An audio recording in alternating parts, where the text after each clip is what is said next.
Hi, welcome to Twinkie Talk, brought to you by the Evening Brothers. We are the Evening Brothers, Right, and this is sure. Twinkie Talk. Yeah, I am Brother John. I am Brother Lincoln. And I am Brother Preston. Perfect. Yeah, I'm keeping that. That's it. We got it. Wow, this is great. Yeah, this is going really smooth. I'm really happy about everything we've decided to do so far. So, Brother John, could you please maybe tell us about what we're going to talk about today? Yeah, okay, so I have chosen our movie for this week. We're I guess a movie podcast ? A lot of question marks. This is a real episode 0, I feel. But I have chosen to burden you all with the knowledge of the film Q the Winged Serpent. And so I made you watch that with ads. I think you watched it with ads, right? Most definitely, yes. I watched it. They have a thing Very where they'll good. play all the ads at the beginning, and then you don't have ads throughout the movie, so that's cool. I did that. That's exciting. all Preston, right. did you happen to keep notes of what ads hit? Were there any good ones as we went through? I did not take ad notes, no, unfortunately. That's okay. I just wanted to make. I was just checking. That's all right. I Did don't you? expect. Well, I have the Blu-ray, so. Oh. Of course. So, no.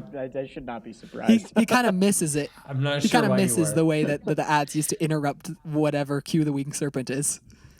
Yes. Yeah, sometimes I just pause the movie and I play like a Reese's commercial or whatever. But Yeah. You know how usually you're like really upset when the ads come on? For some reason, I was kind of stoked when the ads came on.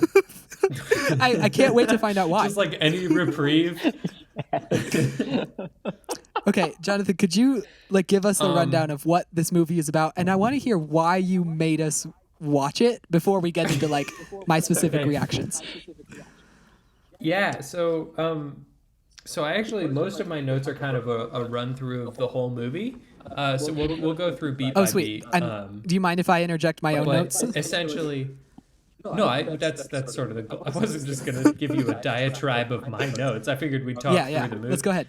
Yeah. So but we'll start. The movie is about this detective and the world's least trustable man. And so they're the two kind of sides of the story, and they end up uncovering this Aztec dragon god called Quetzalcoatl, and then he attacks New York. Which all of that, and this is my the reason I made you watch this movie is A, because I think it's like a B movie classic, but also B, anything you hear about the movie is 100,000 times cooler than the Oh, movie. yeah. And that's Like funny the to me. description that you just gave So- was a lot more interesting. Yeah. Yeah. Like you hear Monster attacks New York, and you're like, hell yeah, I'm in. Of course. Like, why wouldn't I be? This is a good reason. Dare to I not be. say, even if you just read the screenplay, you would have a more favorable impression of the movie. I think that's fair. I think that's valid. I would 100% agree with that. Because I know we're just going to be dropping a big old dookie on this movie the whole time, I want to get ahead of this and say that there are some things that I really appreciate about this, mostly being I know that it's an incredibly small budget, and for that small budget, they did a pretty good job making you you get a lot of monster, which I feel like is a thing, especially for low budget B horror movies, where they're like, it's a Swamp Thing movie, and you get 4 minutes of the Swamp Thing, and then 100 minutes of people just kind of running around a set. I appreciate that there's a lot of Quetzalcoatl in this movie. Yeah, but the substance not- of the Quetzalcoatl itself That's leaves a not lot the to be point, desired. Lincoln. That's a different thing. That's a different- quality. This movie is quantity over quality. Well, they didn't really get quantity. The movie's sure is. 87 minutes long. Yeah, but 20 of those minutes are Quetzalcoatl. So, And 70 of those minutes are just too many. Maybe not 70, maybe more like 60, but it's just an hour of the movie. Yeah, I think yeah, 1 hour. that would have been much more palatable. The first thing it says. So you know Okay. I'm always paying attention to the technical aspects of a movie. The first note I Yeah. have is all the deaths at the beginning happen so fast and the sound design is so plucky, it is really hard to have any sense of fear about what's going on. Okay, so let's dive in. Because you misunderstood the movie if you thought the point was fear. No, the movie's telling you to be afraid all the time. It plays scary music. The point of I agree with that. The point of the movie is fear. The point of watching the movie is laughter. And it sounds like I you did great. So I love the moments where the sound design, for some reason, it's like so compressed that someone's scream and like traffic is the same volume. yes. So like you'll see someone and then they'll scream and it'll be like, ah, and then Quetzalcoatl will chomp and it's like this chomp every single time. Yeah, I've got a note kind of later on here that the least trustable man, I want to say his name is Jimmy, but we'll get there, I guess. I think it is Jimmy. He stomps so loud that honestly, I'm shocked that he didn't cause an earthquake. Yeah, especially when Quetzalcoatl's involved. It is very, very, very wonky and very all over the place. Yeah. Did you guys find yourself having to like turn up the volume and then at some point Quetzalcoatl will come on and you're like, oh man, okay, I don't need eardrums. Oh I no, guess. the Like, we're just gonna- the entire time. Like I probably have never changed volume that many times, like ever. In a movie. That's But the movie exciting has news no for me. scale. Like you have it at a regular volume and someone Right. like a gunshot goes off and it doesn't seem that loud, but then the music will come in and it's like shaking your speakers. Yeah, then somebody like unwraps a Yeah. candy bar and it's like, well, I guess okay, I'm going to Best Buy. Hold on. Okay. Well, Lincoln, you mentioned the kills, of which there are several absolutely brilliant ones. The window washing scene. So we open the movie on a Yes. window washer who just like sort of he's a perv. Just there's a lot of pervs. But in this movie. he's like just waving at this girl and he has no he's like an NPC. Like he has no interaction except like this one wave move he keeps like hitting over and over again. Yeah, and he That's keeps all he like got. He's not a knocking on the good window washer. window and like it's Like enough that this lady is calling her friend and being like, "Hey, this guy's doing Again, it this has again." happened before. And then he dies and you see his like you see like a paper mache head like fall down. He doesn't die. Okay, so here was my sort of question. So Q. We're just gonna go with Q, right? That's 'Cause fine, that's easier. Big giant dragon creature, yes, like big Aztec Well, dragon he starts god. smaller. Uh, He starts What? small. well, yeah, but still, like relative does? to a human body, like pretty big. He's not like a bird. Like a pigeon would go and take the head and fly away. I feel like big dragon would get more than just like a head. Yeah, like his bite radius would be larger than just like 10 inches. Well, also, like, what's the speed that he's biting and the head? It's Wait, I'll just tell you the head. speed. Ready? that's some It's that fast. He was That's pretty fast. It's very precise, you know. He knew that like just taking the head would traumatize this woman more, so he just took the head. It's Yeah. early in Well, his career as a monster. He's got to like build, some, he's got to build his skills and build his street cred. But then Cred. somehow he ends up with like tons of skeletons of like whole bodies in the nest. Right. Well, This is my. I think. You See, do I think he realize- just didn't like that guy's body. I think Not that's enough what it is. He just really liked the head. Not enough And meat then on just those the body bones. didn't do it for him. Yeah, exactly. Okay, my next note mean- says, "Oh, go ahead, Preston." well, your comment about the skeletons, I would say that first of all, there are altogether too many Quetzalcoatl kills in the beginning, which contributes to a lot of skeletons. And like, if he's that big, he's got to be feeding on more than what we see. It's That's true. a good It's point. true. Thank you for resolving that plot hole I had pointed out in the movie Q the Winged Serpent. Yeah, you're so well. It was mostly a selfish thing to get my thing in there about there's too many kills in the beginning. That's true. But- They all die and then we start being worried about like, it. Right. Well, no, That's no. fair, There's yeah. like you see the first one and it's like, oh, there's this like giant thing. Like, oh no, we should be scared. and then like so many happen that you're just like you're way too used to it, and there's no more suspense. It's like, oh no, he got another. I don't know. It is kind of realistic. Ah. I think real life New York, they would let a lot of kills happen before people are even talking about it. It'd be death like 12 before it even breaks the news. Okay, my next note says... I mean, you're not wrong, but still, there's too many. I want to talk about this. It says, has this director ever shot a middle shot in his whole life? Because every single shot in the first probably 45 minutes is either like a super wide dramatic angle shot on like a 5mm lens, I guess, or like a crazy close-up with like no sense of like proportion or direction or geometry or anything. Doesn't that make you feel like you're in the story, though? It makes me feel like I'm getting rapidly brought in and then shoved back out of the story.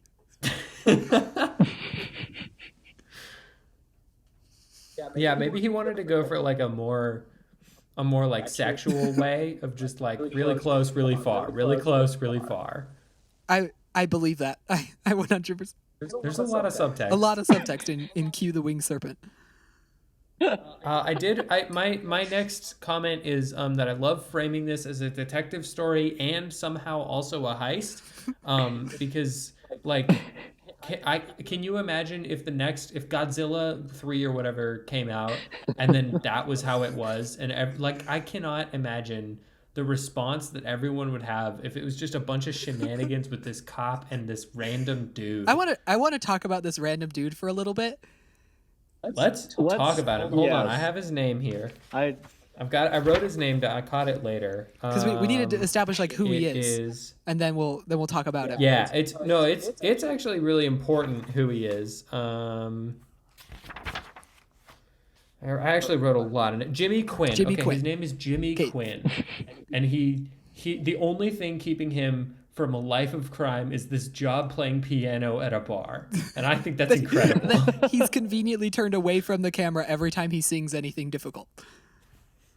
That is also he's terrible at everything he does. To say that Lincoln, do you have a musical analysis for us? Okay. Yes. Okay. So Lincoln, you do know music. Yeah. What do I got? Okay. I made several notes about the music. One, the score is like one of the most dissonant things about the whole movie, and I mean dissonant in the like cognitive sense. Like the score has nothing to do with what's going on ever.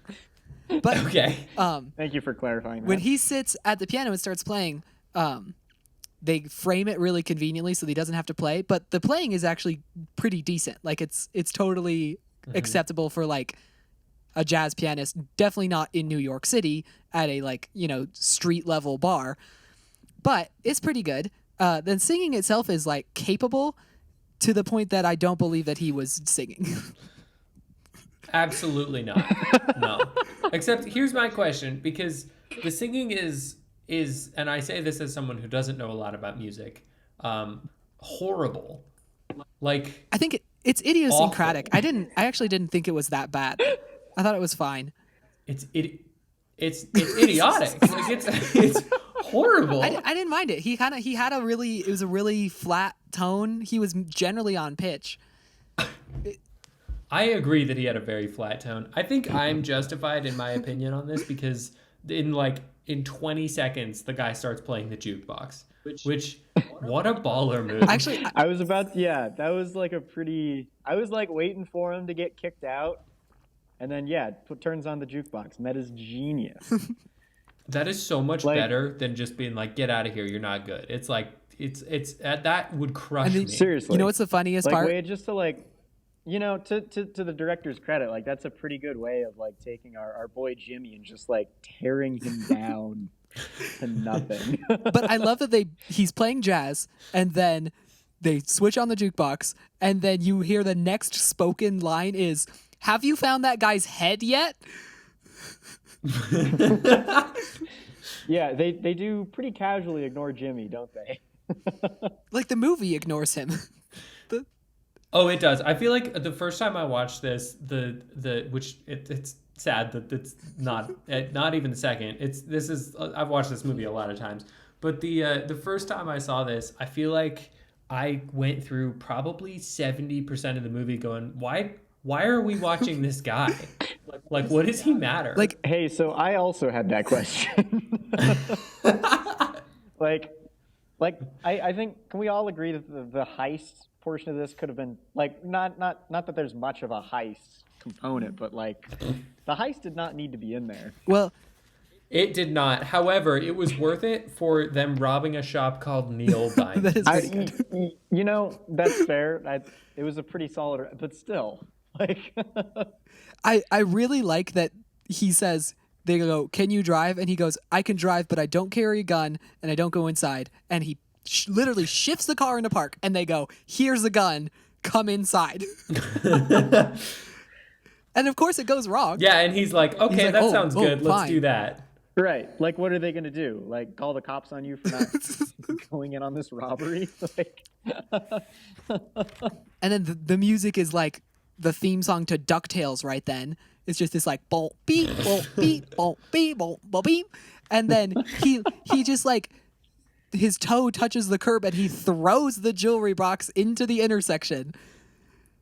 Oh yeah, he definitely does. He gets like lightly. I think he hits Oh yeah, a car with his he body. runs across a taxi Yeah, and he chucks the jewelry box. and then he's like, across the street, this case of diamonds goes. The problem is they didn't have the budget to key in the cars driving by, so it is an empty intersection. Like you see him throw it into this Right, empty space. It definitely And so, is. Yeah. 'cause so he's his a solution dum-dum. is not like, I will just go get it. It is, I must abandon my life of crime and live on the lam. See, I think that was very intentional. I feel like you're saying it's a they couldn't key in the traffic. I think it's this guy's just a ding dong, and the director is like, I need I you need you to know that he's so dumb. And then he goes, I'm going to go inside the Chrysler building and I'm just going to keep going up until I run out of floors. Right. Yes. Just okay. And okay, I have a note because this is my favorite quote of the whole movie. Right. So he stops and he just looks.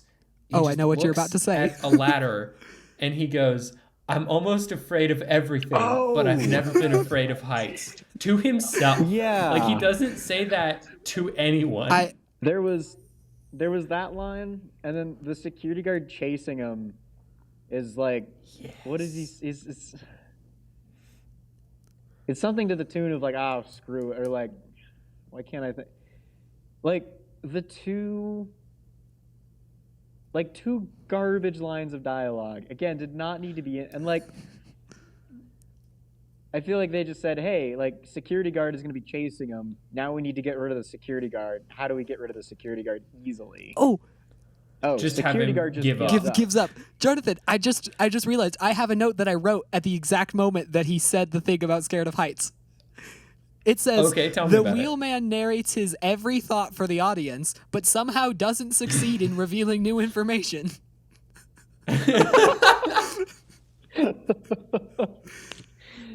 That's very true.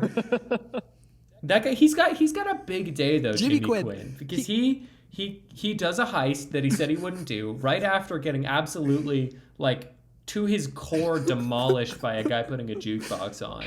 Then he goes up the Empire State, and he gets hit by a pigeon, and then that.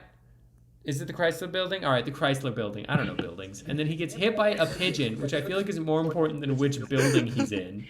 And then he finds a skeleton and a nest with an egg, and he just reaches out and knocks on the egg. Like, what's in there? Like, why is that? He's had a day. And you know what's the best part though is he just walks back down. He does. He's like, cool egg. Anyway, And then bye. no worries about his life or his like the people pursuing him. He's like, okay, I'm ready to go home.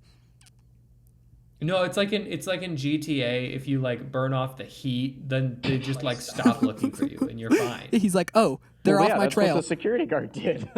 That's exactly That's what happened. exactly what happened. He was like, ah, well. Yeah, it's like he left his cone of visibility for long enough.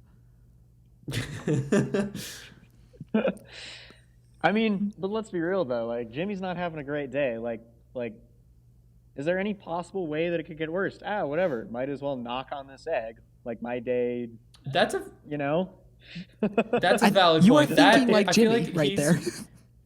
He has been torn down to his bare bones, like to the studs, to the point that he sees a big egg and he's like, all right, this could go one of two ways. And honestly, either way is about the same. So let's see.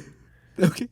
The next thing that happens is we need to have people be aware that this whole time we're cutting between Jimmy and then the detectives. And my Right. favorite thing is they go to this museum and they start talking about the myth. And not once in this entire story about a flying serpent named Quetzalcoatl does anyone question whether or not Quetzalcoatl's real. No, that is not the question. Even once. This is true. Which I do love that they're the like America's worst detectives, that they find a bunch of murder victims and then they immediately go to a history museum and are like, what kind of weird god could this be? But it works. He's at the history museum and he like Sherlocks out. He like mind palaces out everything that happened from looking at this exhibit. And then at the end, he goes, oh yeah, this isn't actually an Incan museum. No, it's Mayan, right? This isn't actually a Mayan museum. And so it's like, I feel like you're giving him too much credit though as a detective, because he doesn't mind palace it out. He goes to a building and some guy's like, hey, this is information you should know, and then he walks away. That's true. Well, hey, you can't forget there's the one scene of him like studying all of these books like at night. And his wife is like, oh, don't be looking at that, you're gonna scare me. And then he's like, I am like, gonna yeah, scare that's a you. good point. Clearly he did his homework before he just started My man believing does. in feathered serpent gods. I like to think that he's waited for this day his whole life. Like his whole life has been just trying to find which Mayan god might be, and it's always been like Jack the Ripper or Ted Bundy, and he's like, dang it, He blames every a time. mythological figure for everything. He's like, Yeah. it was Loki. It's fun. I was thinking, this popped into my brain that I watched the original Point Break this week, and like, Wait, hold on. Before you finish what you're saying, I cannot wait to see where this goes. no. This is a quote. Like okay, and you've seen it, yes, John Lincoln. Yes. You've seen the original. Lincoln has not. Okay. Lincoln, you haven't seen Point? Whatever. We gotta can't move be on. We that. gotta keep going. We can't be those guys. Deeply disappointed in you. Anyways, there's this whole scene where they make a big deal that like nobody believes the detective that the heist, like the robbers are surfers.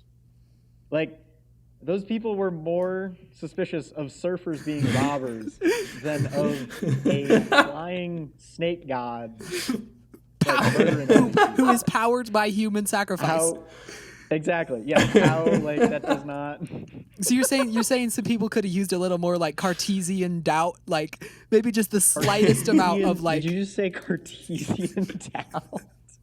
I mean, I guess. Yeah, whatever that means. Yeah. I like that you have Cartesian doubt ready to go, and my next note is Jimmy Quinn runs like Shelley Duvall in The Shining. Like those are the two levels of thinking that we're at. Okay. I want to keep talking about Jimmy because I gotta say he kind of stole the show. Like it's kind of it's the most fun thing about the movie is his presence in it. Can I was gonna say that's a really hot take. Because explain yourself. Okay, because I think the movie, this movie is like treating itself with this like severity that does not match its like tone or budget at all, but it's like pretending to be really serious the whole time.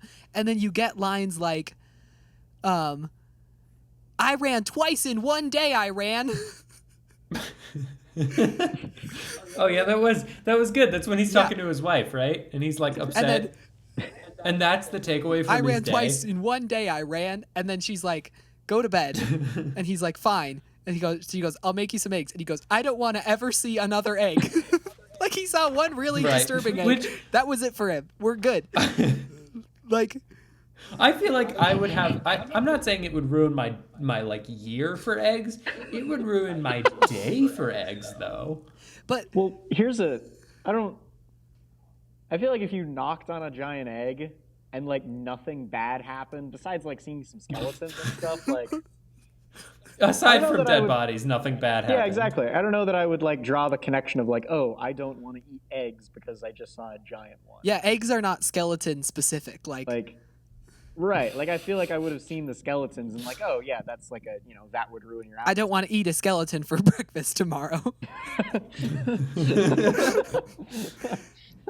But yeah, I think a lot of terrible movies can be improved by throwing a bumbling idiot who like is just like living his life throughout this like wacky plot and but he's not lampshading. He's like believing everything that happens, but he's just reacting to it in just such a like I don't nonsensical know nonsensical but like just hilarious way.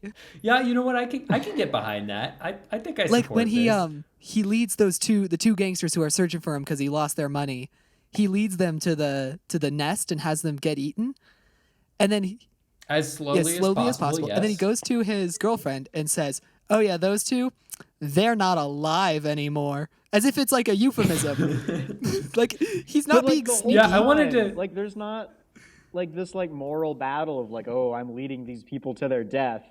He's just sort of like watching him get eaten, and I do not remember the specific dialogue, but he's like not unhappy about it. No, I mean he meant to do that. Sort of he's like for sure. To him. He's just going off the whole time, just rambling. Yeah, he really is. He's kind of like, and then this is the next thing to do. That makes sense. Yeah, like I just love this bumbling idiot getting carried by the story and having no idea what's going on. I wanted to touch on the scene where his wife or girlfriend, I think, gets like radically angry at him for obviously murdering people, and he's like, "You should be fine with this." Yeah, he's like, you married you're with a criminal. Yeah, and then like, how is this the line? And she has her whole thing of, I liked you better when you were a small-time crook. Oh, yeah. Now that you've spent... Yeah. She's got like a weird kink, I think. I love... And she says that line as if we've seen this arc from this humble, earnest thief. He's been humble and earnest and like an idiot this whole time. Yeah, he's not like Jean Valjean who's like doing this for his family. He just wants some diamonds. He's not like... He's not like Elvis Presley. He's not been like corrupted by the spotlight. He's just this little idiot. This little self-centered idiot. And she's like, "Oh, I miss the old days 45 minutes ago." I miss when you used to be this morning you. He's a big time crook because he did I can only assume the most like the least legally culpable way you could murder someone, which is just like climb that ladder, and then on that ladder is a giant dragon god. Yeah, that's like OSHA has nothing. OSHA would be able to litigate that. That's not like police. That's like workplace safety. Yeah. Yeah, I feel like you'd have a lot of like a pretty solid leg to stand on in court. Like, did you murder these people? Plausible not really. Not really. Sure. All I can say is they're not alive anymore. Why didn't you get eaten? I don't know. I just got lucky, I guess.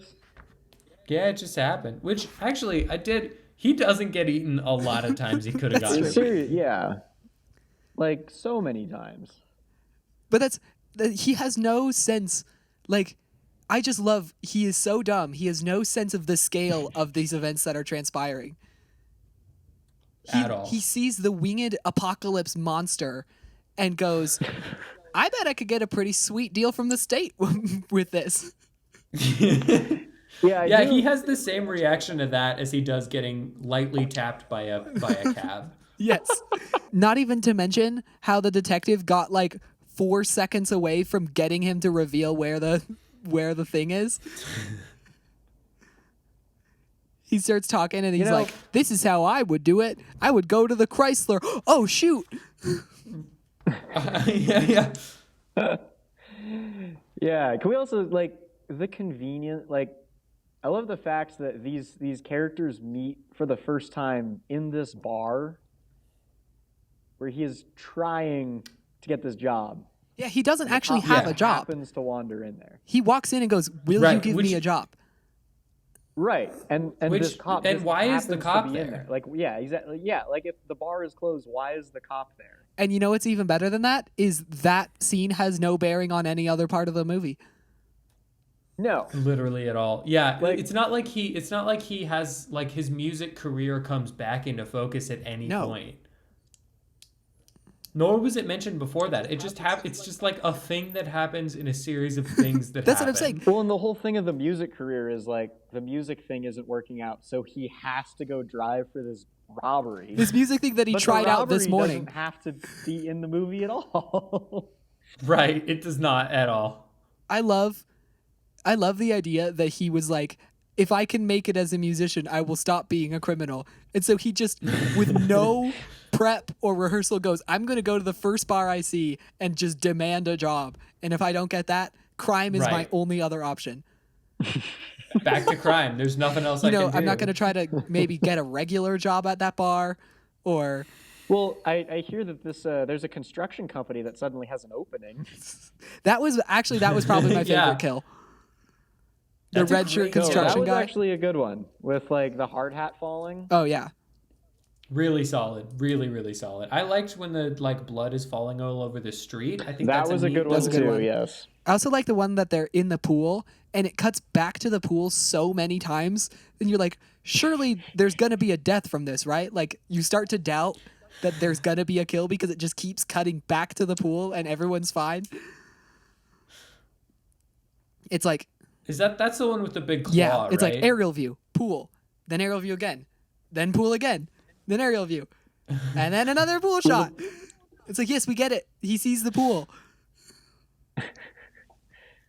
I wrote down incredible kill with the pool. Yeah, that And was really at that good. exact same moment, I wrote, horror just isn't as effective when shot in broad daylight. I do like the one guy that might like one of my favorite kills in this movie is the guy who's watching like perving on someone with a telescope, right? And so he's like watching this guy or this girl, and then she gets like taken by, again, and I can't stress this enough, Aztec dragon god. And then he's like just watches that happen. Like he's just there to watch. He's not trying to like, I don't think he's a perv. Like it started feeling like, oh, he's pervy. No, he's just there to see what happens. You know what would be more satisfying He's is in if on it. he was the one who in got cahoots taken. with Quetzalcoatl. I'm sorry, Preston, I did not hear what you said. Oh, he's no. The pervy dude is in cahoots with Quetzalcoatl. And Oh. just wants to watch people Just get like calling taken. the shots. Yeah, exactly. No, he's like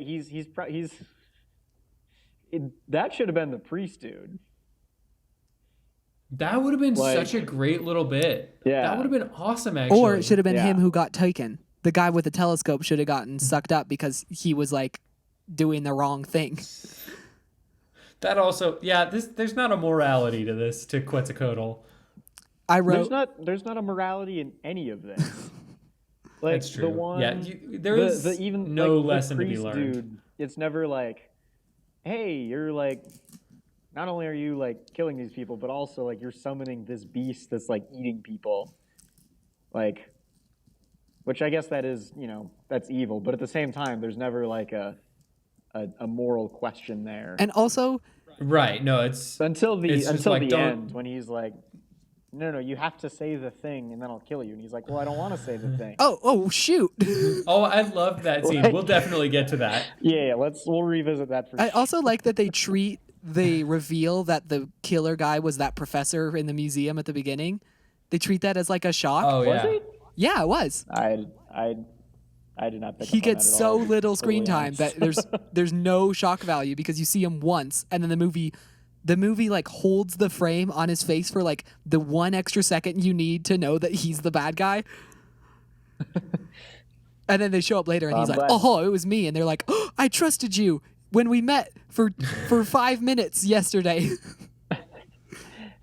Well, and that's the guy who told him all the information. Yeah, right? it I was was. about to say, like, if there's a Why if you- do that? Yeah, 'Cause he's really well, into and it. also, like, if you like, how many people in New York City like genuinely believe in this dragon god? Like, how many people? I mean, are gonna probably have a lot. enough- Right, but like, how many people have enough information about it? Like, Yeah, they should have just been like, when he told them about it, they should have been like, "Okay, was it you?" Yeah, And he would have been like, thank you. Right, yeah. Brain wasn't working. Yeah, it's like that's such a very specific thing that maybe they should have questioned him a little bit more. Also, the idea that most of the sacrifices were like willing, like we want to get killed for this, it doesn't really hold up because in the Mayan civilization, everybody believed that. But you can't just like pick up a belief out of nowhere and like find someone that is gonna like human sacrifice you. Well, there's never a moral discussion around that either. No, they're just like, oh yeah, true. Like that. It's just another thing that's going on. Like you could have totally cut out Jimmy, and just had this be more of a monster detective. No, you can't cut out Jimmy because he says the phrase. I wrote another quote. I have never paid taxes in my life, and I'm not about to start now. Oh, is that in his court? That's when he's making his demands. Yeah. Oh man, that was. I stopped rooting for Jimmy after that scene. I was never rooting Jimmy... for him. I just think he's the only entertaining part of the movie. Jimmy also at one point says $100 million. He does. Which I think is interesting. He does. He's like a toddler. Later on, when they renege on his deal, when they go, yeah, but you didn't give us what you promised. He says, take your offer and stick it up your, and he waits a long time and then goes, brain. Your small little because he's brain. like, I can't curse. I'll send people to their doom, but I can't curse. Stick it up your brain. And yeah, Preston, let's talk about how the guy says you have to consent to this murder if you want it to be effective, and he just is like, okay, no, then. Yeah, he's just like, and then the dude is like, yeah, but you'll like repent to your sins. And then Jimmy has to go off and explain, oh, I haven't prayed to so-and-so. And the cops are always saying, oh, say your prayers. And I'm not about to start. And it's like, I think that's just his whole thing is he's just so stupidly stubborn that like, but that's besides the point. And I like that the dude is just like, no, but like, why won't you do it? And like makes this big thing like, oh, I like literally cannot kill you until you say the prayer. And it's I love that he told him that. Like, why would you would never tell him that because that really does take away all your but that's cards. the problem. He really does have to hear the prayer. Like it really does have to be done. So because otherwise he's just murdering. It's not religious importance. But how has that never happened before? There's the whole moral dilemma of the movie. How has? Yeah, this is my favorite actually religious film. Q the Winged Serpent. Q the Winged Serpent, second place. God's Not Dead 2. Right. But like, and after that, Fireproof. Literally, no one before that was like, no, don't kill me then. Yeah, I love that. Like everybody else was fully gung ho, and then he was like, "I don't want to do that," and the guy's like, "I actually don't know what to do in this moment." To do next. This has never happened before. Else did it. Well, man. I do want to make a note, just as we're talking about earlier, the detective, because I don't want to lose this. Lincoln, you mentioned that everybody's just like so ready to believe that, but then when the detective comes in and he's like, "Hey, I think it's probably this thing." He's told by several people, but definitely his boss, that there's no connection between the giant dinosaur bird and the ritual killings that are currently happening, believing to be for the giant dinosaur bird. And he's told that that's ridiculous. And he's like, fair enough. He's like, oh, well, yeah. I don't have a link between them. I just love that. Like, there is no consistency with the belief. We believe in Quetzalcoatl. Monster. We all believe that he's real. But we do not believe that human action. It's global warming. We do not believe that human action is causing this. No. Look, he's prayed back. No, that is a very. It is like those two things are like totally separate the entire movie, and then right at the end, like. like with the detective thing, it's like, oh, hey, we got the guy. Like, Yeah. there's the end of that. And then suddenly it's like, oh, well, we got the killer. Now I guess we're all just gonna go and try to shoot this monster. No, but that's backwards. They Like- kill the monster first. Do they? That's Yeah. true. Oh. They kill the monster. Yeah, they kill the monster and then they're like, well, let's go find the guy. Yeah, I agree. Well- I never really thought about that, Preston, that those two, it's like two separate mysteries. Yeah. Like, we could have Like- just like, had it would've one. been- We could have just had the monster. Or it would have been way more entertaining if the whole time they're going after these like ritual killings, and then you got Jimmy Sears, bumbling idiot, who's like, "Hey, I saw this monster," and they like, It's Jimmy Quinn. "Oh, Jimmy sorry, Quinn, bumbling Quinn." idiot to you. It's okay. Thank you. That's Yeah, Mr. bumbling idiot at Idiot. law. But, Okay, like, wait. It would have been way like it could have been this whole thing of like, no, it's like just these like ritual killings. No, I saw the feathered serpent god, and then they like finally get the dude, And then they and go get the then monster. The serpent shows up, and it's like, oh, Jimmy wasn't lying. Here's your $1 million or whatever. Or you Jimmy want. just swears that he saw the egg, and then the egg hatches because of the ritual killings, and then they have to go stop it. Right, like that. I feel like that would have been a far more entertaining movie. Preston, I want to just note your word choice. You said it could have been a whole thing, and that is precisely the reason they didn't do it. Someone pitched that, and the director said, "Yeah, but then it'd be a whole thing." Yeah, man, that'd be a whole thing. And I don't know It if would we're have been ready a for whole lot that. better. No, I'm like imagining this alternate where the ritual killings are the mystery, and those are the one where they slice into that guy's sternum is like really unsettling. It's pretty like, freaky. pretty effective. Yeah, the like guy without the skin. Yeah. It's Oh, really yeah. good. Way more scary than the that the monster does. I am Yeah, nailing that sound every time. For sure. Yeah, no, that's actually I would watch that movie a lot. And then you more. get your like false ending where they get the killer and they're like, yeah, and then his dying breath is like, yeah, but my work is already done, and then they have to go get the serpent. Especially incredible. if it was like this dude is like seeking out criminals to like repent their sins. Oh yeah, and Jimmy's and the then, like, next one. commit Ritual Dang it. Like it would have been a much like they could have had that moral. Preston, It could have been damn. a whole thing, and it would have been way better. That like, was You're telling me there's a version of this movie where Jimmy Quinn fits into the story? you know, and then he can like I bumbling don't idiot want to avoid admit it, all but that. Yeah, I guess I am. I hate to say it, but And watching him like dance through the plot and not get touched would be like actually kind of exciting because you don't want him to get taken by the guy. Man, well, do we? that would be so great. Or maybe you do want him to get taken, but there's still like that tension of whether or not it's going to happen. Yeah. That's true. Well, and it could have been a much like if you'd made him more of a criminal and like less of a hapless bumbling idiot, then like No. The hapless Hold on. bumbling Hey, idiot is hold on. non-negotiable. He 25% killed 2 dudes. He killed 50% of a dude if you do the oh math. yeah, okay, you know, fair enough. Actually, that's a good point. He committed multiple workplace safety violations throughout the movie. Well, no, that was just manslaughter. You know, he was just climbing the ladder, and there happened to be a dragon god right there who was, you know. Here's another thing I just thought of. Thanks for prefacing go. it for us. I'm glad that you These just people thought of it. following him up this ladder, right? Like they are chasing him. So why did the dragon eat them before Jimmy, the guy who is closer?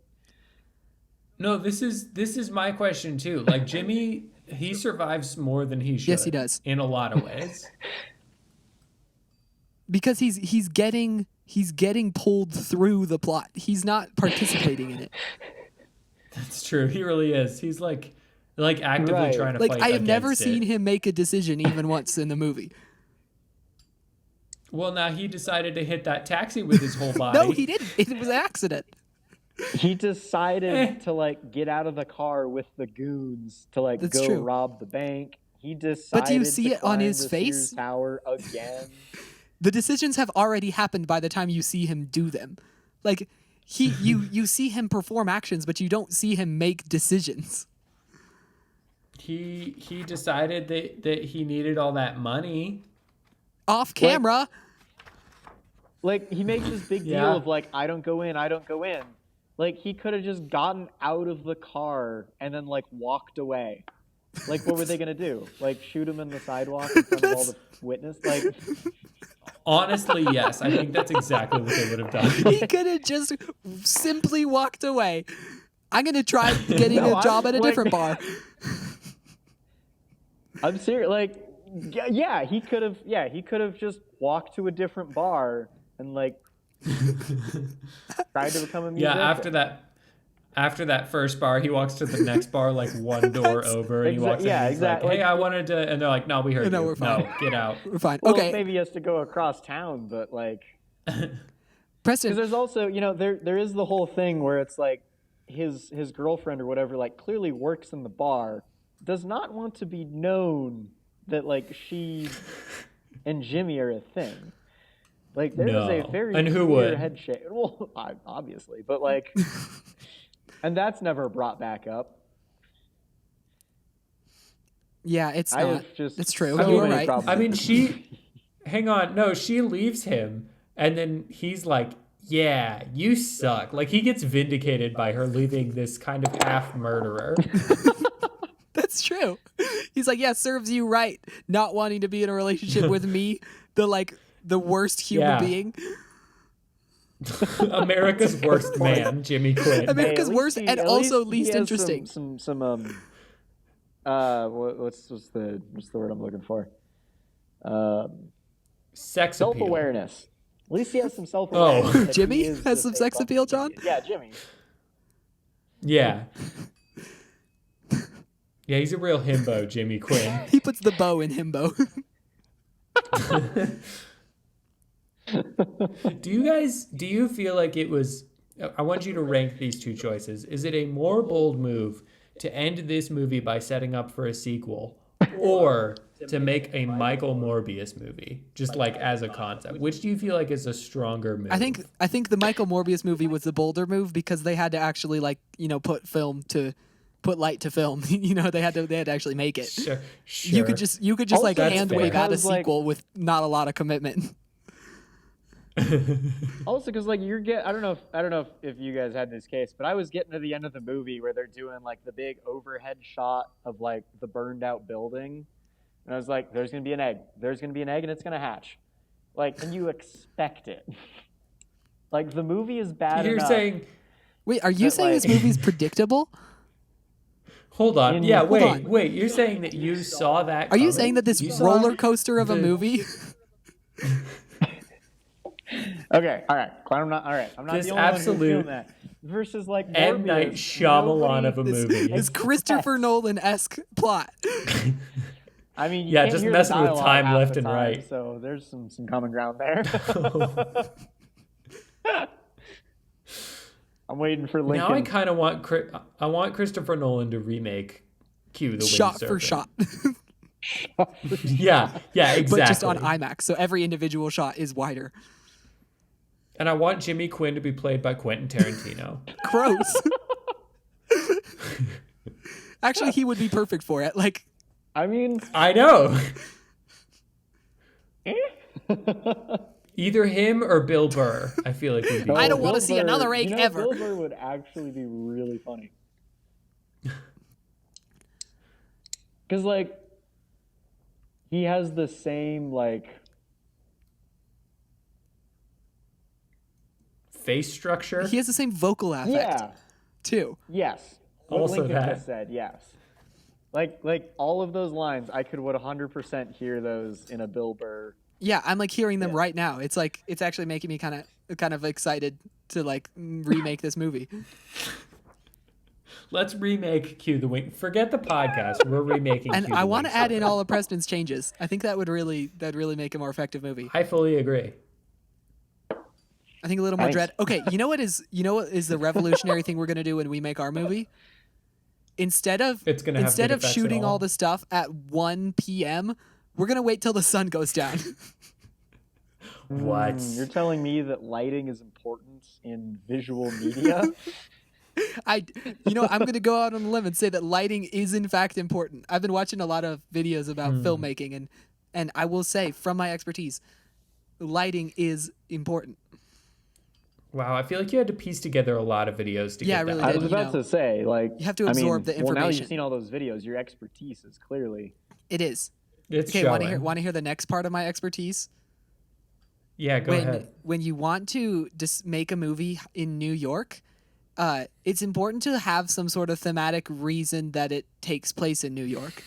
Instead of New York being kind of there is a this thematic meaningless plot device and meaningless like exterior shot with completely bare, definitely not New York interiors.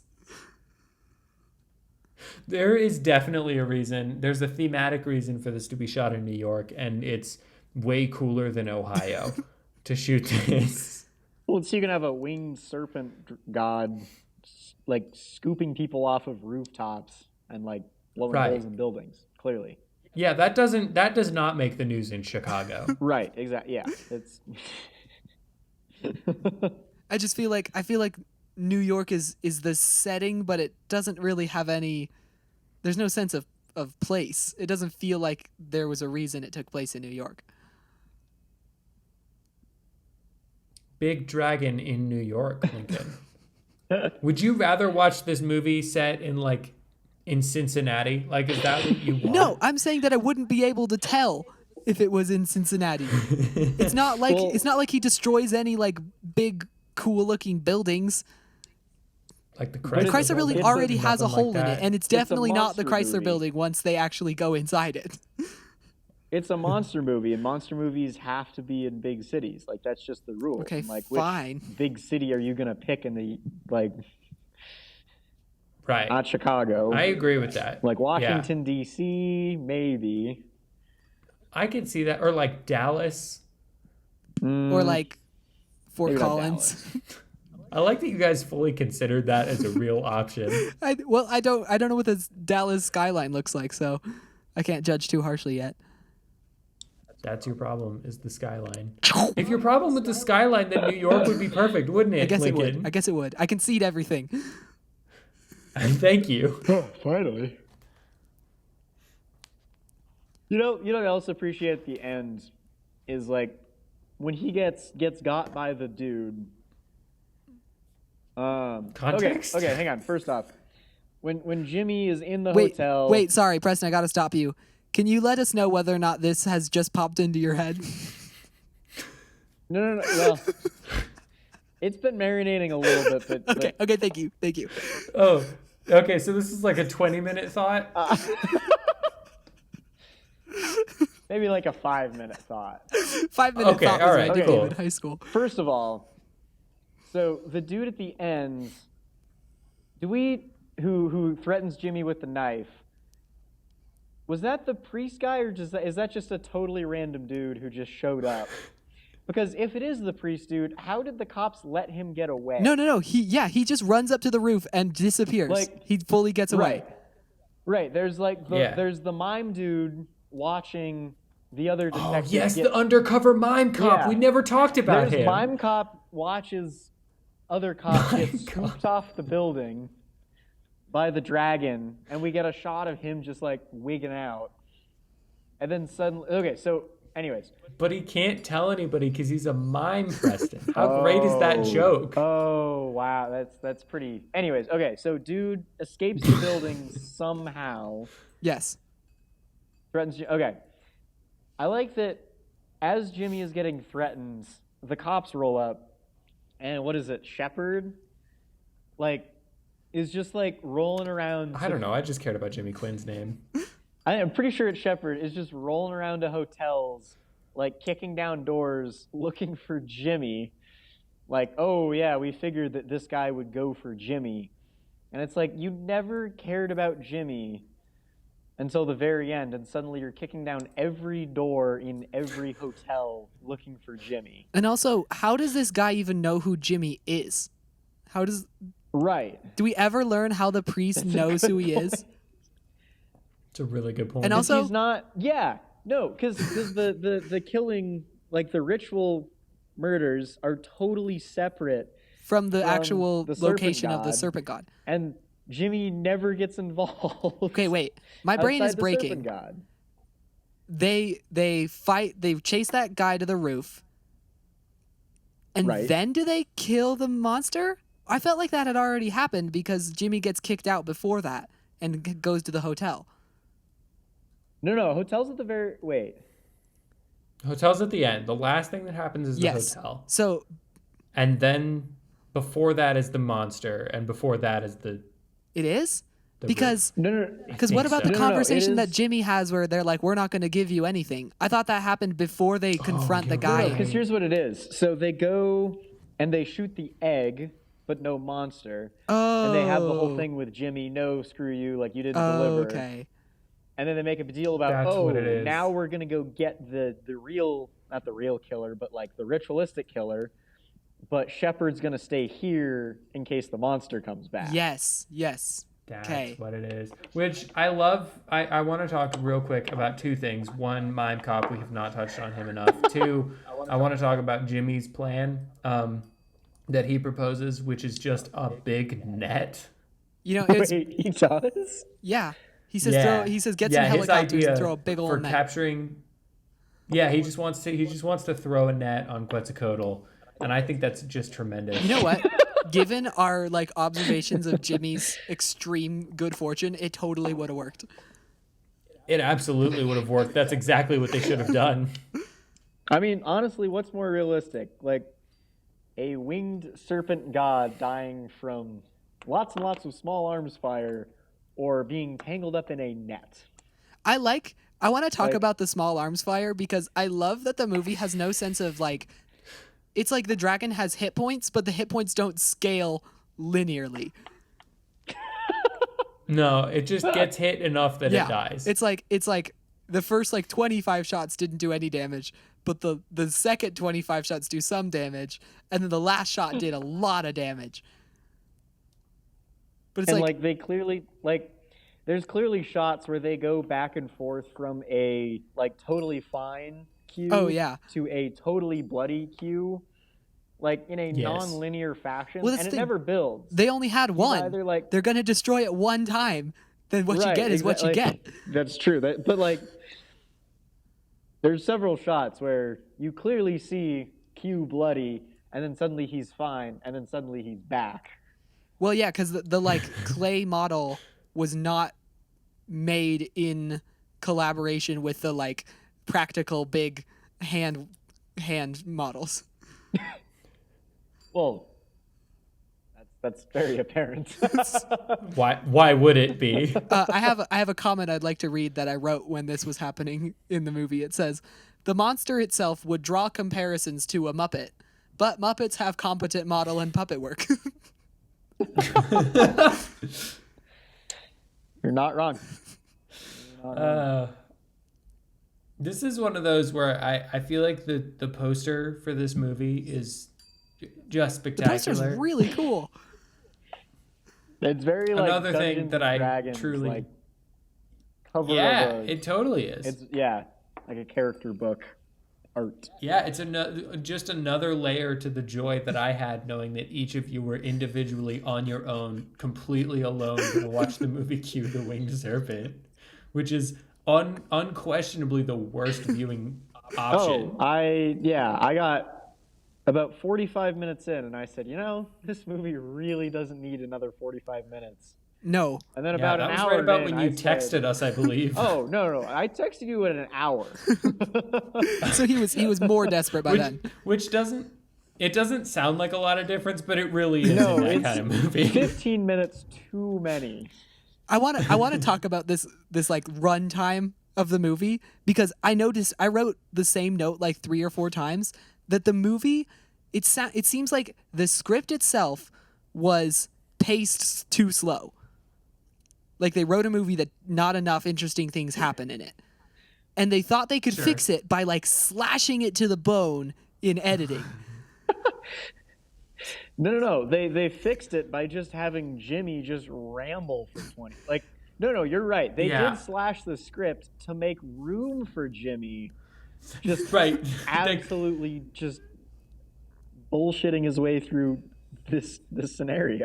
But the result, They cut all the good parts. yeah, Exactly. the result is this movie that like never breathes, never feels like it has a second to like. Oh, the pacing is garbage. The movie never takes a breath. You never have any sense of like landing anywhere in terms of the plot. But then somehow it also feels slow. Yeah. Oh, I think yeah. I want to compare real quick, and Lincoln, I don't know if you've seen it yet, so I won't go into any details, but I want to compare it to John Wick 4, which is a fully 3-hour movie, and it feels like it's 90 minutes. Yes. And this is like a 90-minute movie that feels like it's a solid 4.5 hours. Or you could compare it to Die Hard. Die Hard's like a little over Totally. 2 hours. It feels like a breeze to watch through it. Absolutely. Yeah. Yeah, but this movie, like I just was so astounded by like this movie is cut so tight. They slashed this movie down so much. How can it possibly still feel boring and slow?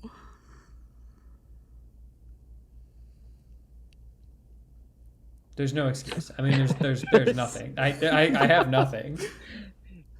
There is nothing. Yeah, no. There's no excuse. I want to just comment that I also made my wife watch this movie. Oh yeah, And she had exactly 4 thoughts. I'd like to hear all of them in rapid sequence. I would love to do that. Number 1, interesting practical effects. Number 2, lots of perverts. Number 3, very loud footsteps. Number 4, racist. And then 4 question marks. Racist. I'm trying to remember the racist part of that movie. Okay, so here's what, and this is what I wanted you guys to weigh in on, because I don't think it's I would not be shocked to find out there's some racist parts of this movie. I don't think this is the racist part of the movie. So her thought on what was the racist part was when Jimmy Quinn is about to give up his information about where the monster is, and then the black cop walks in, and then he stops giving information, which I think is a personal beef and not a race thing. Okay, that's true. Well, and the reason we know that that's not the racist part is because Jimmy says the N-word at one point in the movie. Does Jimmy say? He does. When? He does. I don't remember where. I just remember hearing it. Yeah, I have. How is that I have no not clue when the it happened. only thing I remember? But I from this remember he movie? did say it, and it made me think like everything like slapped me in the face at the same time. Like, what? What's like? Why? Why did you just? You're like, is he a racist? Does that make him not a racist? I'm so confused. My brain like had to do like a time machine travel warp to like the 70s of like, is this? Did people just say it like? Ooh. Are we? Is this a cultural thing? Like, is the movie trying to tell me that he's terrible? Like, or is the writer just terrible? Like, well, yes, but like, is the writer racist? That's the question. Yeah, I think it can be both of those things. It could be both at the same time. No, I don't think it is, because isn't that the cop who like initially brings him in? It is, yeah, and is that was kind of my slapping him around. my thinking too. Yeah. Yeah, he's a real dick to him the whole time. Yeah. Cool. Okay, I'm glad that we settled that. Cool. That's Glad we're good all on the same news. page. Yeah. Well, I'm sorry I made you do this. Yeah. We forgive you. thanks. I want to maybe we should talk about what we're going to force each other to watch next. Yeah, so who is next on the line? Does either of you have any movie that you're like you have top of mind ready to go? I kind of want to make everybody, including myself, rewatch Real Steel. Oh, see. All right. You know? Thank you for listening to Twinkie Talk, brought to you by the Evening Brothers. I am Brother Lincoln. I'm Brother John. I'm Brother Preston. And we'll see you next week with Real Steel. Lincoln Attacks Your Past. Goodbye.